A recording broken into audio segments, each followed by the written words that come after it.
Ladies and gentlemen, welcome back to Wheels 4 Drive, where we bring you the latest, greatest, and sometimes not so great rides from around the world. Today we're diving deep into a game changer in the electric vehicle space, the all-new Skoda Elroq. With Skoda's entry into the electric crossover market, they're promising a bold statement, but does it deliver? Stick around as we uncover every detail, the good, the bad, and everything in between. Don't forget to comment your thoughts below, like, share with your friends, and subscribe for more daily videos. Let's get started. So what is the Skoda Elroq? It's Skoda's second electric car, following the Enyaq, and it's set to expand the brand's EV lineup significantly. One thing's for sure, Skoda is ready to take its electric game to the next level. The Elroq introduces Skoda's new modern solid design language, which was previewed by the Vision 7S concept car back in 2022. Let's start with the aesthetics. Have you ever looked at a car and thought, this is futuristic, but it still feels grounded? That's the vibe the Elroq gives off. It's a departure from the look of the Enyaq, but not so drastic that you'd think it's from a different brand. What stands out are the slimmer daytime running lights, positioned almost at the very edge of the bonnet, and LED headlights below a grille that's more of a mustache-like design. Does this new look work for you, or do you prefer the more traditional design cues? Let us know in the comments. At first glance, the Elroq might remind you of Skoda's smaller Kamiq crossover, but don't let that fool you. While it looks compact, it's built on the same MEB platform as the larger Enyaq. With an identical wheelbase, this is no small car. That brings us to an important question. How does it use its space? Is it all show and no substance, or does it deliver where it counts? Spoiler alert, it's a bit of both. The Elroq offers 3 battery options. Elroq 50, 52 kilowatt hour battery, 125 kilowatt motor, 375 kilometer range. Elroq 60, 63 kilowatt hour battery, 150 kilowatt motor, 440 kilometer range. Elroq 85, 77 kilowatt hour battery, 210 kilowatt motor, 580 kilometer range. The entry-level model's range is a bit underwhelming compared to rivals like the Kia EV3 and Hyundai Kona, especially when real-world conditions might drop it to around 280 to 300 kilometers. The larger battery options fare better, but they come at a higher cost. Fast charging speeds are decent, maxing out at 145 kilowatts for the 50 variant and 175 kilowatts for the 85. Driving the Elroq is a mixed bag. The 125 kilowatt motor in the base model offers smooth and precise performance at lower speeds, but feels underpowered at highway velocities. The 150 kilowatt and 210 kilowatt versions provide a more dynamic experience, but don't expect a sporty ride. Steering is smooth and well weighted, but it lacks the feedback enthusiasts might crave. Grip and traction are solid, even in wet conditions, but push the Elroq hard on twisty roads, and its limits become apparent. It's not unruly, but it's clear that sportiness isn't its forte. Refinement is a strong point though, with minimal wind and tire noise, even at higher speeds. Now for a downside, ride quality. On the standard 20-inch wheels, the Elroq's ride is fidgety, constantly reacting to minor road imperfections. It's not harsh, but it's at odds with the car's otherwise relaxed demeanor. Smaller wheels might improve the situation, but it's worth noting.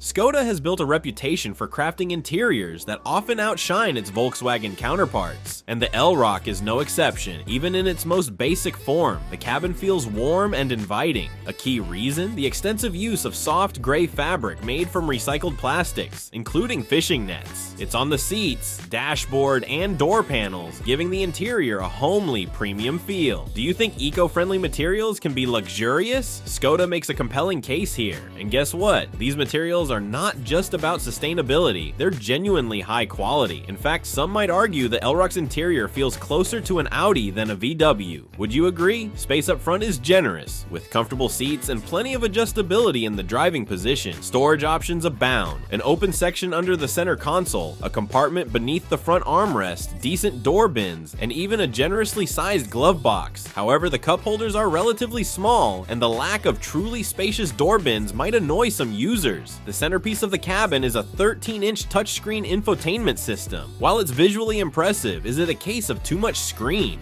Larger screens can be distracting, and some functions are buried in deep menus. For instance, air conditioning controls are digital only, which isn't ideal for quick adjustments. What do you think about oversized touchscreens? Are they a plus or a potential problem? Move to the back, and the Elroq continues to impress. The rear seats are comfortable, with ample legroom and headroom. Skoda has nailed the seat height, so passengers' knees aren't awkwardly angled. Storage in the rear is thoughtful, with seat back pockets designed for smaller items and decent door bins. The boot, however, is average for the segment, offering 470 liters of space. It's practical with features like a flat load lip, adjustable parcel shelf, and side storage trays, but there's no front trunk, which might disappoint some EV buyers. So is the Skoda Elroq the perfect family EV? Not quite, but it's close. The interior quality, thoughtful design, and eco-friendly materials are standout features. However, its entry-level range and ride quality leave room for improvement. If you opt for one of the larger batteries and possibly smaller wheels, the Elroq becomes a serious contender in the compact EV space. Here's where things get exciting. The Elroq is expected to start at around $37,000 for the base model. That's attention-grabbing, but there's a catch. To get the Elroq at that price, you'll have to settle for the smallest battery option. Does the compromise make sense? We'll break that down for you shortly. If you're eyeing the all-wheel drive or Sportline versions, you'll have to wait until later in 2025. What do you think? Does the Elroq's mix of strengths and weaknesses appeal to you, or are there better options out there? Let us know in the comments. And if you enjoyed this deep dive, don't forget to like, share this video with your friends, and subscribe to Wheels 4 Drive for more daily content. Thanks for watching, and we'll see you in the next video.